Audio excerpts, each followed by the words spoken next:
시간입니다. 지난 한 열흘 5월 19일이었죠. 5월 19일 날 좀 참담했던 일이 발생했습니다. 우리 기독교계에 참담했던 일이 발생을 했는데 어떤 일이었냐면 한 무리의 사람들이 전도를 합니다. 주 예수를 믿으라 그리하면 너와 내 집이 구원을 얻으리라. 뭐 전도하는 건 참 좋은 일인데 이게 굉장히 큰 이슈가 되고 뉴스에 많이 나왔습니다. 왜냐하면 예수 믿으시오, 회개하시오, 회개를 막 선포를 하는데 문제는 이 회개를 선포하는 시기와 장소가 문제가 있었던 거죠. 시기는 언제였냐면 석가탄신일이었고 장소는 아마 조계사 앞이었나? 큰 사찰 앞에서 절 앞에서 석가탄신일에 절로 들어가는 사람들에게 회개하라 이렇게 막 외치면서 더군다나 불교는 가짜입니다라고 이렇게 외치는 이런 참 일이 있었습니다. 그래서 이게 굉장히 큰 뉴스가 되고 많은 사람들한테 회자가 되었는데 그래서 한 그 공중파 방송 뉴스에서는 메인 뉴스에 이런 기사까지 나왔어요. 부처님 오신 날 찬송가 행패를 부렸다.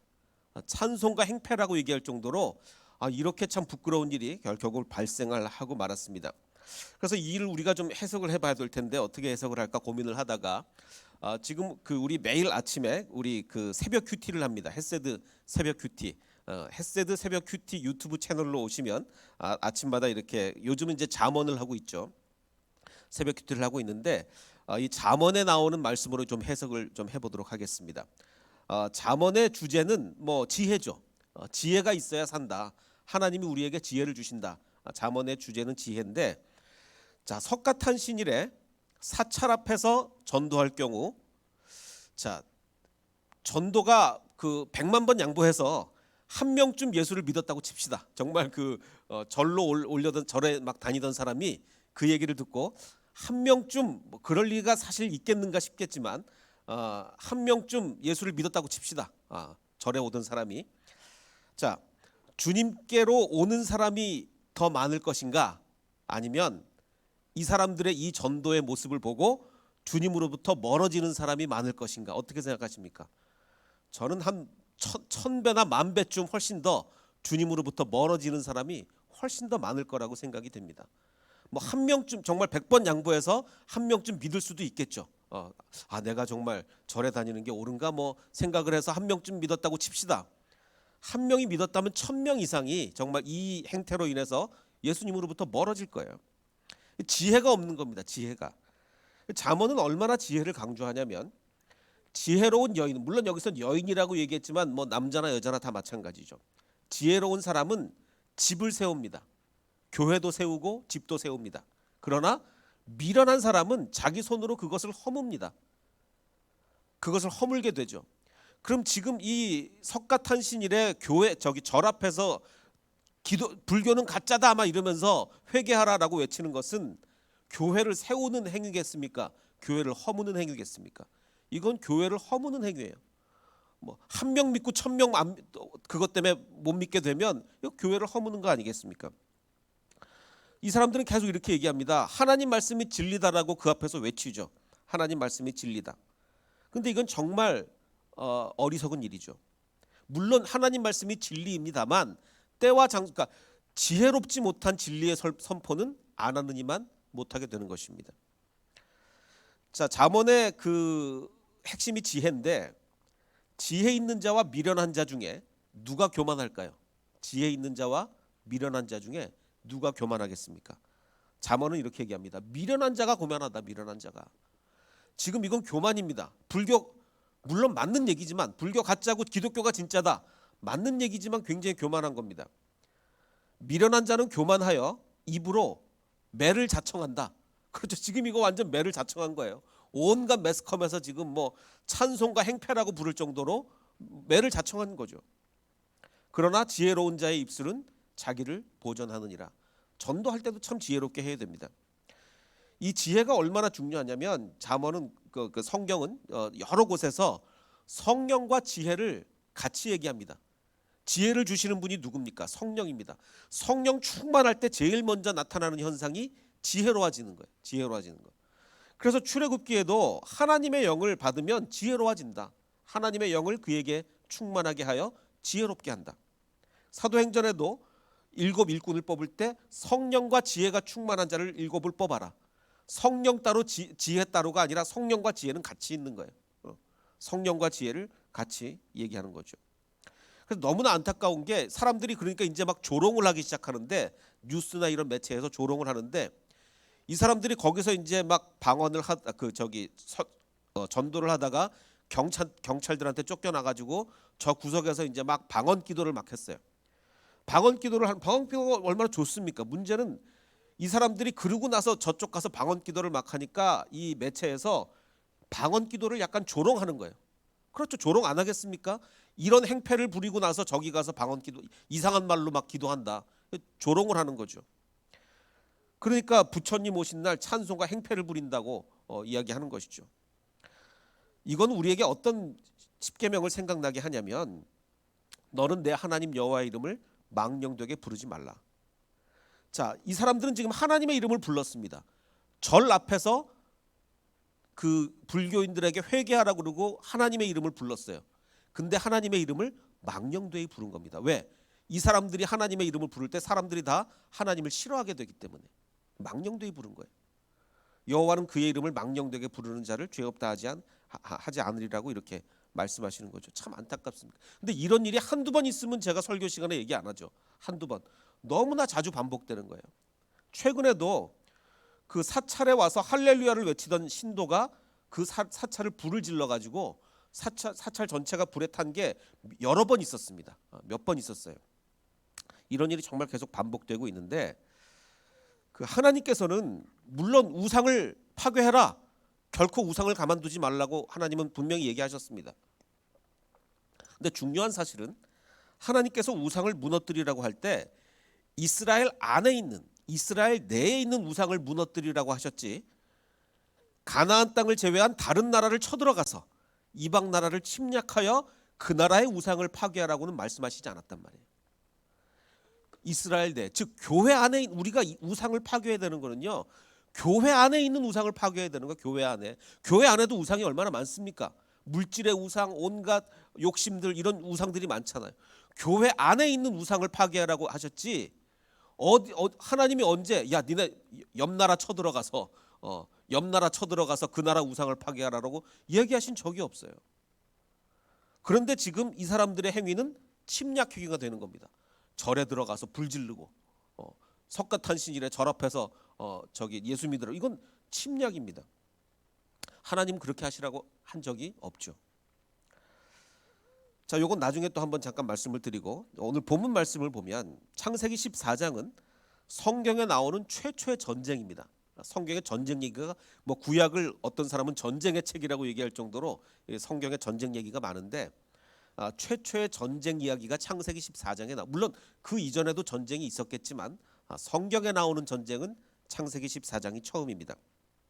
근데 얘기가 좀 복잡해요. 뭐 온갖 왕들 이름이 쫙 나오고, 그리고서 이제 싸웠다라고, 이제 전쟁했다라고 나와서 굉장히 좀 복잡한 이야기인데, 이걸 간단하게 설명을 드리면 이렇습니다. 메소포타미아 중심에, 메소포타미아는 처음에 그 아브라함이 살던 지역이었죠. 우르가 바로 메소포타미아 아니겠습니까? 이 메소포타미아 중심의 4대 강국이 쳐들어갑니다. 어디를 쳐들어가냐면 가나안에 있는 5개 약소 도시를 쳐들어가는 이야기예요. 이게 창세기 14장입니다. 그럼 메소포타미아 중심의 4대 강국의 리스트가 이제 14장에 쫙 뭐 어느 왕 쫙 나오는 거야. 그게 뭐 신할 왕, 뭐 엘라살 왕, 뭐 엘람 왕, 이렇게 쫙 나오는 겁니다. 이 4대 강국이 쳐들어가는데 어디를 쳐들어가느냐? 그 중에 참 엘람 왕 그돌라오멜이 대빵입니다. 요즘 말로는 대빵이에요. 이 4대국 중에서. 요건 좀 기억해 두시고. 자, 이 사람들이 5개 도시국가, 약소한 도시국가를 쳐들어가는데, 그 리스트가 바로 오늘 14장에 나오는데, 우리가 잘 아는 소돔, 고모라, 소알, 이 도시들이 여기 나오는 겁니다. 이게 이제 14장의 전쟁 이야기입니다. 자, 그럼 이 나라들이 어디 있는 나라들이냐? 강대국, 쳐들어간 강대국은 신할과 엘람은 어디 있는지 좀 알아요. 여기 신할과 엘람, 그 아브라함이 출발했던 우르 있는 그 근처죠. 신할과 엘람은 어디 있는지, 메소포타미아에 있는 건 확실한데, 나머지 두 나라 엘라살과 고임이 어디 있는지는 여기라고 추정하는 사람들도 있지만 사실은 잘 모릅니다. 이거는 어디 있는지는 잘 몰라요. 뭐 이 시리아 쪽이라고 추정을 하는 사람들도 있긴 있습니다만 잘 모릅니다. 어쨌든 확실한 건 이제 시날과 엘람은 확실하니까 이 먼 곳에서 출발해서 직선으로는 못 오죠. 그 사막이 있기 때문에 직선으로는 못 오고 한 바퀴 삥 돌아서 가나안 땅을 침공을 하게 되는데, 그럼 왜 이렇게 먼 데서부터 왜 쳐들어왔느냐? 이 먼 길을 4절은 이렇게 얘기하고 있습니다. 그 전에는 이 가나안 땅의 뭐 소돔과 고모라를 포함한 가나안 땅의 5 도시 국가들이 12년 동안 아까 그 4명의 왕 중에 대빵 그돌라오메를 섬겼습니다. 조공을 갖다 바친 거죠. 12년 동안 멀리 있지만 어쨌든 그 조공을 갖다 바쳤어요. 그러다가 13년 되던 해에 반란을 일으켜서 더 이상 조공을 갖다 바치지 않게 되었던 것이죠. 그래서 그 멀리서 징벌하겠다고 이렇게 쳐 들어온 것입니다. 그러면 12년 동안이나 잘 섬기다가 왜 배반을 했느냐? 그 이유는 나와 있지 않지만 아마도 학자들이 추정하기를 이 땅에 그때 그 기근이 있었잖아요. 기근 때문에 아브라함도 가나안 땅에서 못 살고 애굽으로 갔다가 뭐 그렇게 되지 않았습니까? 아마도 기근이 심해가지고 더 이상 조공을 바칠 수 없는 형편이 돼서 반란을 일으키지 않았나. 그래서 그 먼 곳에서 쳐들어온 게 아닌가 이렇게 이제 추정을 하게 됩니다. 자, 그래서 이제 이 4대 강국들이 쳐들어오는데 이 5 도시 국가를 침략하기 위해 쳐들어오는데 오는 길에 다른 나라들을 막 쳐요. 다른 도시 국가들을 파죽지세로 막 여기도 치고 저기도 치고 막 치면서 이 가나안 땅으로 막 옵니다. 그게 이제 리스트가 5절, 6절, 7절에 이렇게 나오는 거예요. 치고 쳐서 그리고 방향을 바꿔서 또 쳤다 이렇게 되는 겁니다. 뭐 이걸 다 아실 필요도 없고 고고학적으로 정확하게 어느 도시인지를 알기도 지금 좀 힘듭니다. 대충 지도를 보면 그 시날과 엘람에서 그 멀리서 이제 이렇게 와서 그 가나안과 소돔과 고모라를 이렇게 가는 길에 여기가 이제 그 사해입니다. 사해 잘 아시죠? 그 사해를 이제 쭉 지나가면서 쭉 내려오면서 북쪽에서 내려오면서 치고 그 다음에 방향을 바꿔서 다시 올라가면서 또 치고 쳤다. 이렇게 해서 이제 소돔과 고모라까지 가게 되는 겁니다. 그러니까 아주 파죽지세로 지나가는 데마다 다 그냥 뭐 초토화를 시키는 거예요. 아주 강대국이죠. 그래서 이제 소돔과 고모라 앞에 이르렀는데 드디어 이제 소돔과 고모라와 전쟁을 벌이게 되는데 시딤 벌판은 역청수렁으로 가득 찼다. 여기가 이제 아시다시피 석유가 나오는 곳이고 하니까 역청은 이제 아스팔트 찌꺼기 같은 거죠. 그 끈적끈적한 그 역청수렁으로 가득한 지형이었습니다. 자, 그런데 지금 어느 나라가 홈그라운드입니까? 소돔과 고모라가 홈그라운드입니까? 지금 그 4대 강국이 홈그라운드입니까? 소돔과 고모라잖아요. 그러면 지형을 이용하려면 누가 이용해야 돼요? 소돔과 고모라가 이 역청 구덩이를 이용해서 적군을 그 남관에 빠뜨려야 되는데 반대로 소돔왕과 고모라 왕이 달아날 때 군인들 가운데 일부는 그 역청 구덩이에 오히려 홈그라운드에서 이 지형을 이용하지 못하고 더 당하게 됩니다. 나머지는 산간 지방으로 도망가게 됐죠. 그래서 지형을 이용해야 하는 소돔과 고모라가 오히려 지형에 당하고 마는 이런 일이 벌어지고 맙니다. 자, 그래서 이 쳐들어온 4명의 왕은 소돔과 고모라에 있는 모든 재물과 먹거리를 다 빼앗았습니다. 그때 당시는 전쟁을 하면서 먹을 거를 뺏는 게 굉장히 중요합니다. 요즘처럼 무슨 뭐 보급 부대가 따라다니는 게 아니잖아요. 그래서 막 지나가면서 점령해서 먹을 걸 뺏어서 또 먹고 뭐 이래야 되기 때문에 모든 재물과 먹거리를 빼앗았고 이제 그 중에 누구도 있었느냐? 아브라함의 조카 롯도 소돔에 살고 있었는데 롯까지 사로잡아가고 롯의 재산까지 다 뺏어서 이렇게 가게 된 일이 벌어지게 됩니다. 자, 그러면 이제 우리가 지금 소돔과 고모라를 이제 오늘부터 얘기를 하는데 소돔과 고모라가 어떤 곳이었느냐? 아담과 롯이 갈라질 때 보면 그 아담이 너 땅 골라라라고 하니까 롯이 눈을 들어 보니 요단 지역을 바라본즉 소알까지 온 땅에 물이 넉넉한 정말 농사도 잘 되고 좋은 지역이 바로 소돔과 고모라였단 말이죠. 자, 그래서 롯이 그 땅으로 왜 갔느냐? 풍요로움만 보고 오직 야 저기 가면 잘 살겠구나. 그래서 글로 갔는데 결국은 그 풍요로움을 빼앗으려고 온 자들에 의해서 포로로 끌려가게 되는, 그러니까 물질 보고 갔다가 물질 때문에 포로가 되는 지금 이런 상황을 롯이 맞게 된 겁니다. 자, 그런데 이제 그 우리가 생각해 봐야 될 것이 소돔과 고모라가 실존하는 도시였느냐 아니면 전설이냐를 우리가 생각을 해 봐야 됩니다. 왜냐하면 많은 이제 그 약간 비평적인 학자들이 소돔과 고모라는 전설이다라고 계속 주장해 왔어요. 왜 그러냐면 정말 최근에 이를 때까지 이 소돔과 고모라가 뭐 지금부터 4,000년 전 도시인데 정말 최근, 어느 정도 최근이냐면 1960년대 초반까지만 해도 성경 이외에는 소돔과 고모라의 기록이 전혀 없었어요. 성경에만 소돔과 고모라가 나오지 다른 어떤 기록에도 소돔과 고모라라는 도시가 등장하지 않았습니다. 유족도 발견되지 않았고.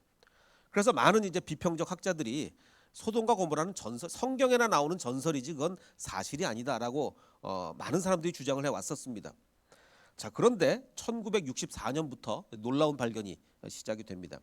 다시 한번 지도를 보면 여기 우르가 이제 그 아브라함이 출발했던 곳 우르고, 여기도 뭐 1800년대에 가서 여기도 우르도 발견됐죠. 그 전에는 뭐 우르조차 전설의 도시라 그랬었는데, 그러니까 계속 고고학이 발전하면 발전할수록 성경의 이야기들이 계속 발견되는 거예요.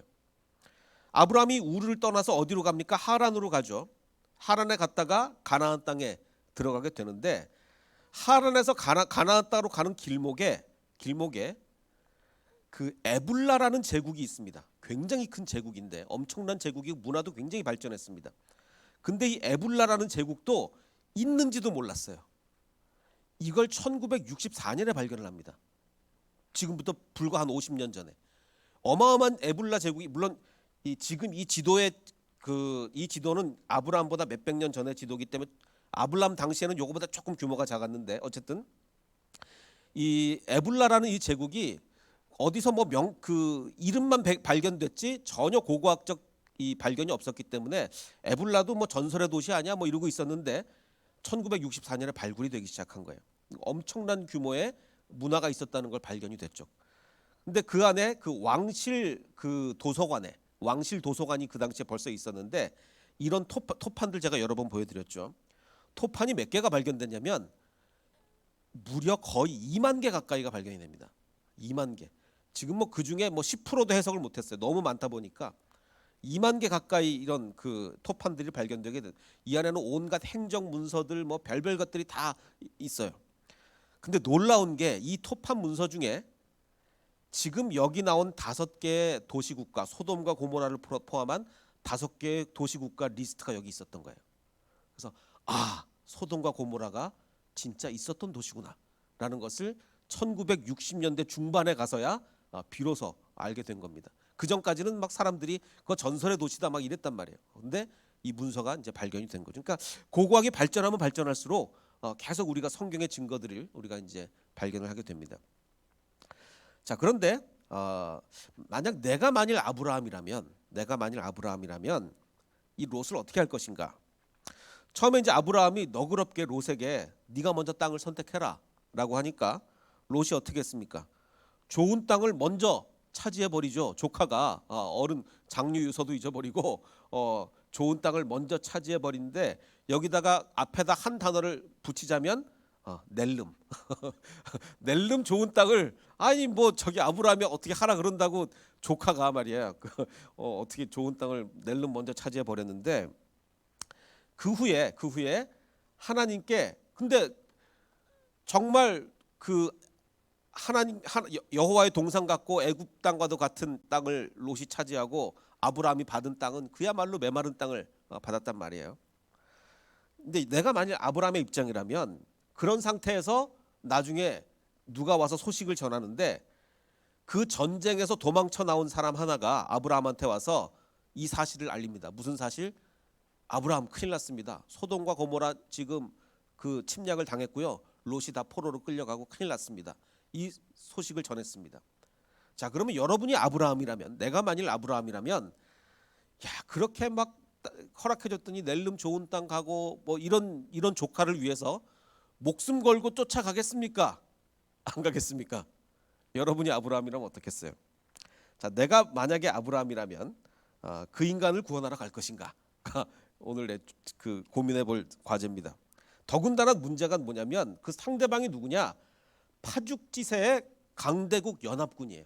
가는 데마다 치고 뭐 소돔과 고모라 다 뺏어가고 할 정도로 파죽지세의 엄청난 규모의 강대국 연합군입니다. 과연 그러면 내가 이 목숨 걸고 롯을 구하러 갈 것인가? 자, 아브라함은 자기 조카가 사로잡혔다는 이야기를 듣고 누구를 데려가냐면 집에서 낳아 훈련시킨 사병. 그러니까 아브라함도 사실 그 개인으로서는 굉장히 부자였어요. 그 당시에 개인 군대 310, 물론 이제 그냥 아주 정규군은 아니니까 약간 오합지졸 비슷했겠지만 어쨌든 규모가 318명이라는 얘기는 그 당시에 웬만한 도시 규모입니다. 이 4,000년 전의 도시라는 게 지금 도시하고 달라서 막 수십만 명씩 사는 게 아니란 말이에요. 뭐 1,000명, 뭐 많아야 인구 2,000명 요렇게 도시 규모란 말이에요. 소돔 같은 경우는 뭐 인구 1,000명으로 추정을 하기도 합니다. 고모라는 그보다 훨씬 더 작고. 그러면 거의 소돔 도시 규모예요. 소돔 도시 규모. 인구 1,000명이면 뭐 한 장정이 한 318명 되지 않겠습니까? 그러니까 이 개인이 도시 규모의 이 병력을 가지고 있었는데, 자 어쨌든 집에서 나 훈련시킨 사병 318명을 데리고 단까지 쫓아갔다는 얘기는 제일 북쪽까지, 이스라엘의 제일 북쪽까지 쫓아 올라갔다는 얘기예요. 자 그래서 전쟁을 하는데, 자 그 메소포타미아에서 출발했으니까 이 4대 강국은 얼마나 문명도 발전하고 얼마나 대단하겠습니까? 즉 발달된 문명의 4대 강대국 연합군과 아브라함 집에서 훈련시킨 오합지졸 318명이 전쟁을 합니다. 근데 약간 그 후원군이 있긴 있었던 것 같아요. 누구냐면 13절을 보면 아모리 사람 세 형제가 나오는데, 아모리 사람 세 형제. 근데 이 사람들이 아브라함과 동맹을 맺었대요. 그러니까 아마 같이 도와줄 가능성은 있습니다. 그러니까 318명에 이 사람들이 조금 추가됐을 수도 있겠죠. 근데 아모리 사람들이 좀 전쟁도 잘하고 하니까, 그러니까 비유해서 말하자면 아브라함과 318명 플러스 동네에서 싸움 좀 하는 동네 아저씨 몇 명 이렇게 이제 그 아모리 사람 몇 명 해가지고 이 318명의 오합지졸과 싸움 좀 한다는 동네 아저씨들 이렇게 해가지고 누구를 치러 가는 거예요? 4대 연합군, 4대 강국의 연합군을 치러 갑니다. 자 그런데 그날 밤에 아브라함은 자기의 사병들을 몇 패로 나누어 공격하게 하는데, 그래서 결국은 적들을 쳐부수고 뒤쫓아갑니다. 그래서 재물을 되찾고 재산도 되찾고 다 찾아옵니다. 롯과 그 모든 이제 재물을 다 찾아옵니다. 자 파죽지세의 연합군을 무너뜨린 동네 아저씨들의 정말 상상하기 힘든 승리예요. 동네 아저씨들이 가서 연합군을 무찔러 가지고 온 거예요. 이 상상이 됩니까? 상상이? 자, 세 가지 전쟁의 공통점을 한번 생각해 보겠는데, 자, 이 다음 전쟁들의 공통점이 뭐냐? 모세가 손을 들면 이기는 전쟁 기억나시죠? 손을 들면 이기고 손을 내리면 집니다. 여호수아가 성 주위를 막 돌다가 소리 지르니까 성이 무너집니다. 그리고 아브라함의 개인 군대가 이 동네 아저씨들이 가서 연합군을 이기는 이 전쟁. 이 공통점이 뭐냐면 모세가 손을 들어서 이기는 전쟁은 모세의 제일 처음 전쟁입니다. 그리고 민족으로서의 이스라엘이 겪게 되는, 그러니까 그 전까지는 민족 이스라엘이 아니죠. 이제 최초로 민족 이스라엘이 형성이 되어서 민족 이스라엘이 겪게 되는 첫 번째 전쟁이에요. 여호수아가 성 주위를 돌아서 이기는 전쟁은 여호수아 개인의 그러니까 리더로서 첫 전쟁일 뿐만 아니라 가나안 땅에 들어가서 벌이는 첫 번째 전쟁이 되는 겁니다. 그리고 오늘 하고 있는 아브라함의 전쟁은 아브라함 개인의 첫 전쟁일 뿐만 아니라 성경에 등장하는 첫 번째 전쟁이 되는 거죠. 자, 이거를 우리가 잘못 해석하게 되면, 야, 여호수아가 성 주위를 돌고서 소리 질렀더니 이겼어. 그러면 나도 이제 전쟁을 할 때 성 주위를 돌자. 그게 올바른 해석이겠습니까? 아니요. 그 딱 첫 번째 전쟁 이후에 어떤 전쟁도 하나님은 여호수아에게 성을 돌라고 한 적도 없고 여호수아는 돈 적도 없어요. 사실 유혹이 있죠. 우리가 여호수아라면 이 얼마나 큰 유혹이겠습니까? 첫 번째 전쟁을요, 성주위를 돌고 소리 질렀더니 이겼어요. 그럼 그 다음 전쟁할 때 돌고 싶은 충동이 생기겠습니까? 안 생기겠습니까? 아니 칼을 왜 뽑아요? 피를 왜 흘리냐고요? 가서 돌아야지. 돌고 소리 질러야지. 근데 그거는 맨 처음 전쟁에만 그렇지 그 다음 전쟁은 여호수아가 죽을 때까지 단 한 번도 성주위를 돌고서 이긴 적이 없단 말이에요. 하나님이 상징적으로 보여주는 겁니다. 너 이번에 첫 전쟁이지. 내가 너와 함께한다. 보여줄게. 성주위를 돌아라. 그리고 소리를 질러라. 전쟁은 나의 것이다. 너는 내가 앞으로 시키는 대로 해라. 그래서 그 다음부터는 열심히 전쟁하는 거지 열심히 성을 도는 게 아니란 말이에요. 지혜 있는 자와 지혜 없는 자는 이거를 구별 못합니다. 지혜 없는 자는 어떻게 돼요? 그 다음에 가서 계속 또 성 도는 거예요. 전쟁할 때마다 성 도는 거죠. 하나님이 이렇게 승리를 주신다. 이건 정말 지혜 없는 자의 행동입니다. 이런 일은 결코 무한 반복되지 않아요. 절대로 반복되지 않습니다. 성주위를 돌고 이기는 것은 한 번입니다. 한 번. 모세가 손들어서 이기는 건 한 번이에요. 한 번. 절대로 그 다음부터 손들어서 이기는 전쟁 없습니다. 물론 아브라함의 전쟁 같은 경우에는 유사하게 반복될 수는 있어요. 왜냐하면 정말 적은 병력으로 큰 승리를 거둔 것은 그래도 유사하게 좀 반복될 수는 있지만 적어도 정말 뭐 모세가 손을 든다거나 뭐 여호수아가 성주위를 돈다는 건 절대 반복되지 않습니다. 그래서 지혜가 필요하다는 겁니다. 우리가 성경을 해석할 때 절대로 지혜가 필요합니다. 이게 하나님이 상징적으로 보여주시는 사건이냐 아니면 우리한테 똑같이 하라는 거냐, 우린 정말 지혜가 필요하죠. 그래서 정말 우리는 축복받고 싶으면 하나님의 역사하심의 패턴을 읽어야 됩니다. 하나님이 어떤 방식으로 축복해 주시는지 알아야 그 축복을 받지 않겠습니까? 전쟁의 승리라는 축복을 받고 싶은데 계속 성벽 돌고 있으면 되겠습니까? 전쟁에서 승리하는 그 축복을 받고 싶은 사람이 계속 손 들고 서 있으면 되겠습니까? 아니죠. 하나님의 축복을 받고 싶으면 하나님이 역사하시는 패턴을 읽어야 됩니다. 이게 지혜죠. 석가탄신일의 노방전도, 사찰 앞에서 노방전도하는 것은 전쟁에서 승리하기 위해서 여호수아서 읽고 성주위를 도는 거하고 하나도 다를 게 없습니다.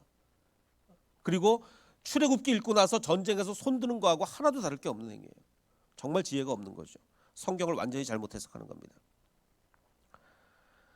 하나님의 역사하시는 방법, 하나님의 일하시는 방법을 깨닫지 못하는 사람들은, 이런 사람들을 주변에서 잘 보면요, 마음에 평안이 있는 게 아니라 공통점이 마음에 분노가 있어요. 이런 사람들 이렇게 옆에 가서 보면 정말 주님이 주시는 은혜와 평안 가운데 정말 마음의 평안을 누리고 감사가 풍성하고 이런 삶을 사는 게 아니라, 제가 주변에 이런 사람 많이 봤거든요. 마음속에 끊임없는 분노가 있는 거예요. 그 분노의 표출로 절 앞에 가서 그 찬송가 부르고 이러는 거지 정말 하나님에 대한 은혜 감사가 있는 게 아니더라고요. 그리고 이런 사람들은 자기의 억지 주장을 반복하게 되죠. 반면에 성령의 지혜, 성령과 지혜는 같은 겁니다. 지금 그 사람들은요, 자기 딴에는 성령의 역사하심으로 전도했다라고 자기 딴에는 얘기하겠지만 성령님이 역사하신 게 아니에요. 성령님이 역사하셨으면 그 자리에서 전도를 할 수가 없습니다. 성령의 지혜로 하나님의 일하시는 방법을 깨닫는 사람들은요, 반대로 마음속에 평안이 있습니다. 그리고 감사가 있고 참된 진리를 선포하게 되는 거죠. 정말 내가 하고 싶은 전도가 아니라, 정말 어떻게 하는 것이 정말 하나님 나라에 도움이 될 것인가, 내가 어떻게 하는 것이 정말 하나님이 기뻐하실 것인가, 이걸 고민하게 되면 내 마음속에 평안이 있고 분노가 아니라 평안이 있게 됩니다. 바로 이 성령님의 지혜가 저와 여러분에게 있기를 원합니다. 바로 이게 주님이 주시는 축복이기 때문에 그렇습니다. 우리 아까 불렀던 찬송가 내 평생에 가는 길 보면, 내 평생에 가는 길 순탄하여 늘 잔잔한 강 같든지, 아니면 큰 풍파로 무섭고 어렵든지 나의 영혼은 늘 편하다. 언제 편할 수 있다고요? 하나님이 역사하시는 방법을 읽으면, 우리의 지혜, 하나님이 주시는 지혜로 하나님이 역사하시는 방법을 읽으면 내 마음속이 평안해질 수 있습니다. 분노가 아니라 평안해질 수 있어요. 그런데 문제는 마귀는 우리를 삼키려고 입을 버리고 달려든단 말이에요.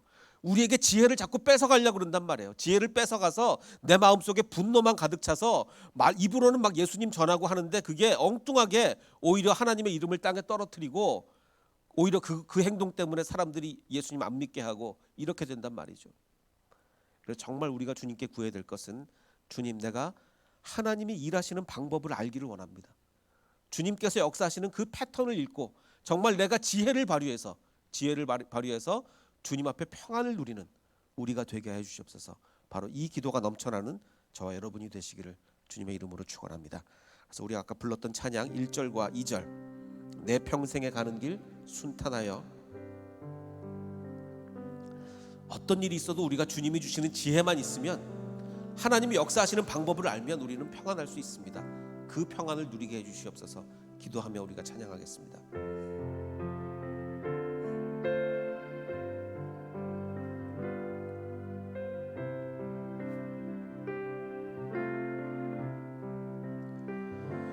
내 평생에 가는 길 순탄하여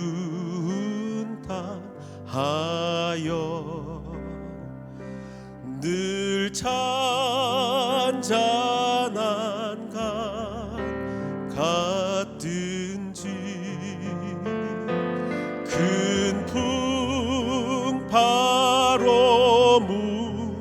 무섭고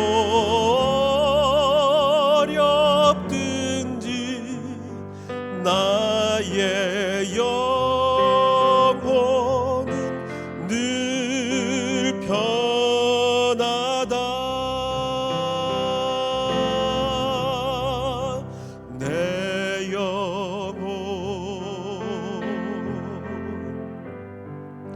편하네. 내 영혼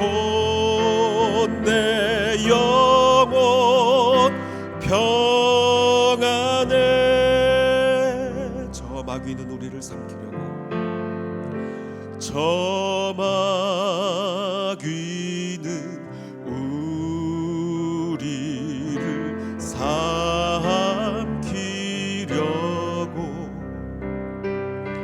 입 벌리고 달려와도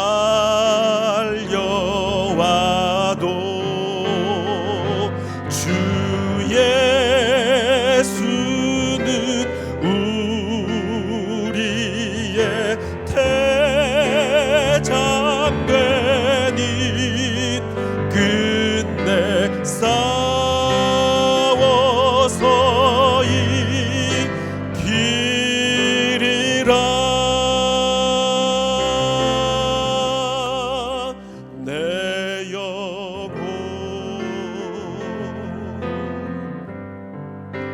평안해.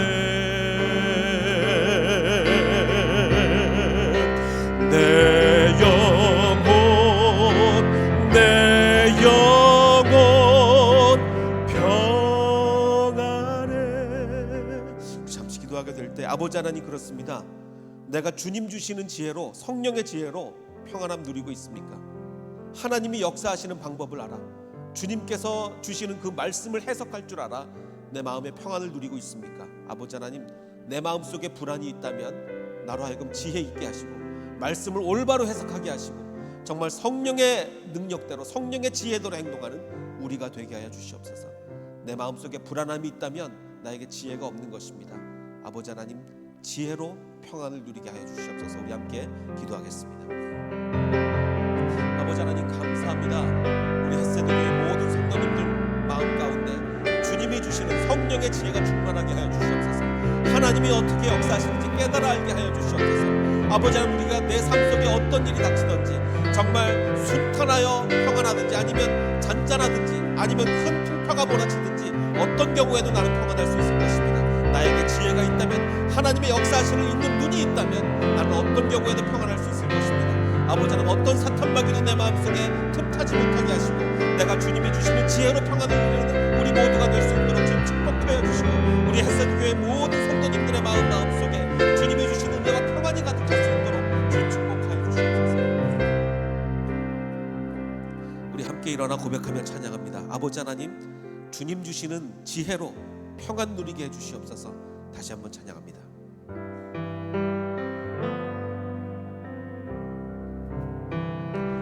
내 평생에 가는 길 순탄하여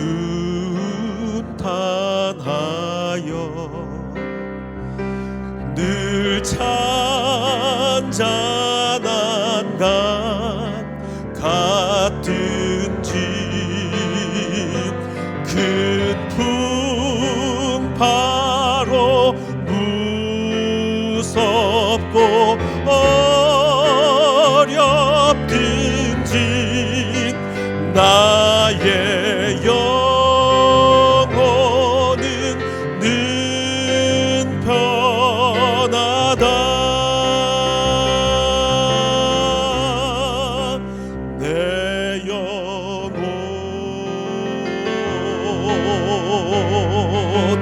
평안해.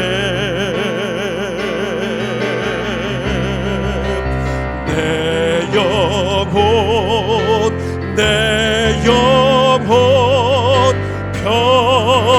평안해. 내 영혼 평안해. 내 영혼 평안해.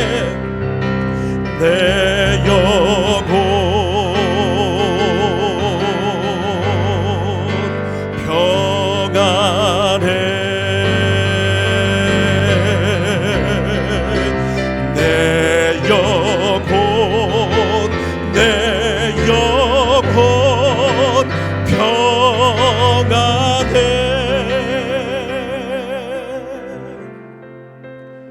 아버지 하나님, 지금 내 마음속에 주님이 주시는 평안이 있습니까? 아니면 힘든 환경으로 인한 불만과 분노가 있습니까? 주님이 주시는 지혜로, 주님이 역사하시는 방법을 알아 내 마음이 평안함을 누리게 해 주시옵소서. 우리 햇세드 교인들 모든 한 사람 한 사람의 마음속에 성령의 지혜로 인한 평안함이 가득할 수 있도록 축복하여 주시옵소서. 이제는 우리 구주 예수 그리스도의 은혜와 아버지 하나님의 무한하신 사랑과 성령님의 감화 감동 충만하게 역사해 주심이 주님이 주시는 지혜로 평안함을 누리기를 원하는 이 자리에 있는 모든 백성들 머리 위에, 그리고 인터넷으로 예배하는 모든 백성들 머리 위에 이제로부터 영원토록 함께 하시기를 간절히 축원하옵나이다. 아멘.